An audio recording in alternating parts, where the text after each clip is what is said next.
Happiest of Friday.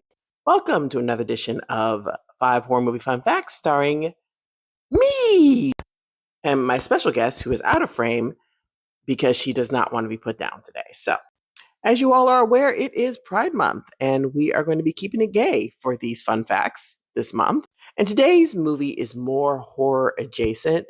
Actually, I don't even want to call it that. It's defined as a crime thriller, but at the same time, it has more horror elements than a lot of horror movies. So we're gonna flub it a little bit because I want to talk about today's movie, Cruising with Al Pacino. That is 1980, for those of you keeping count. Fun fact number one. Okay, so the morgue scene is the first time that a scene was filmed in an actual morgue in a feature film. Chief medical examiner at the time gave the crew permission to film in this location. That decision actually ended up getting fired, but he did okay. He went on to become an expert forensic witness, and he's fine. Fun fact number two. Okay, so this movie was very controversial when it first came out. The LGBT community was not down with this movie whatsoever. They firmly called this movie homophobic and dangerous to homosexuals at the time. And there were protests. There were lots and lots of protests for this movie. The protests were so bad that Roger Ebert even suggested that the movie was changed, the ending of the movie was changed to appease the protesters. You see, because it was largely believed that the story was leading up to Steve Burns, the main character, being the killer all along, who was straight, who was a straight cop. Okay. Now that is actually the furthest thing from the truth, but we'll get to that in a minute. Years later, Friedkin, during an interview discussing Cruising, said that it was not his intention to create something homophobic at all. William Friedkin basically said that Cruising came out at a really bad time. Gay liberation was on the rise, and at the same time, this bizarre disease that was killing off the gay population had finally been given a name. Like, there was a lot of demonizing of the gay community in the public eye. And the way the organizers saw it, this movie was not helping. This movie was not helping. But he has stated that for him, this movie he wasn't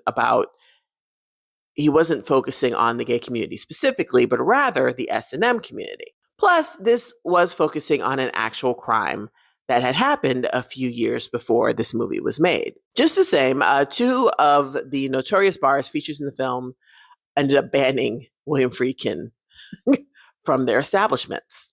I do not know how often William Friedkin visited the gay bars. I imagine that is another story for another day. Moving on. Fun fact number three. On the subject of the ending, Friedkin made no claim or suggestion that the protagonist was the killer. So the way this movie ends, one of the final shots is of Al Pacino. He's come home, he shaves, he looks in the mirror and at himself, and then he looks directly at the camera. Now, many people, including Pacino, took that as he's the killer, which, as it happened, really pissed Al Pacino off. He was horrified that that was the ending. And he went to Friedkin and said, "We need to reshoot this. I can't, this is not cool. We need to reshoot it." And Friedkin, in response, was like, "Nah, man, I got final say. I like the ending. We're keeping it. Deal with it." And that basically caused a rift in a already fragile working relationship between the two of them. Like, they did not get along at all during the filming of it. It became evident to the public, though, when sometime later, an interviewer asked Friedkin what he thought of Pacino's thoughts about the film. And he very famously said, and I quote, "I don't give a flying fuck into a rolling donut what Al Pacino thinks." Not gonna lie, bars. I don't think they ever worked again together. I didn't dig that far into it, but yeah. Friedkin was basically like, to hell with him.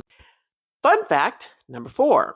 So Friedkin was convinced that the MPAA was going to give this movie an X rating, which in 1980 is the death knell. If a feature film got an X rating, that was pretty much it for you. Your movie is sunk. So to avoid that, he included about 40 minutes of extra footage that he called just straight up male pornography, hoping that the MPAA would see that, he would cut that, and he could move on. Yeah, it didn't work. The MPAA had him come back like 50 times to make cuts to this movie before they would give it an R rating. Moving on. Fun fact number 5.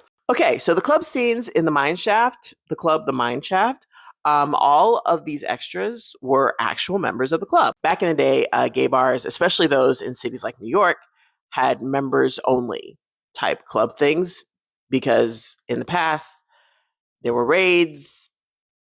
Yeah, basically it was very much illegal to be gay and open in certain parts of the United States. So there were clubs that were members only. And while as interesting as that is not the fun fact for the day. The fun fact is that this particular club, the Mine Shaft, was owned by a member of the Gambino family. You may have heard of them. John Gotti comes from this family, as it happens. William Friedkin was able to shoot at the mine shaft because he happened to be friends with the guy that owned the mine shaft, with the only stipulation being that so long as it's not about the business, go wild. Which is fair when you think about it. And here's an extra fun fact that I can't really substantiate in any way, shape, or form, but apparently Tobin Bell is an extra in this movie.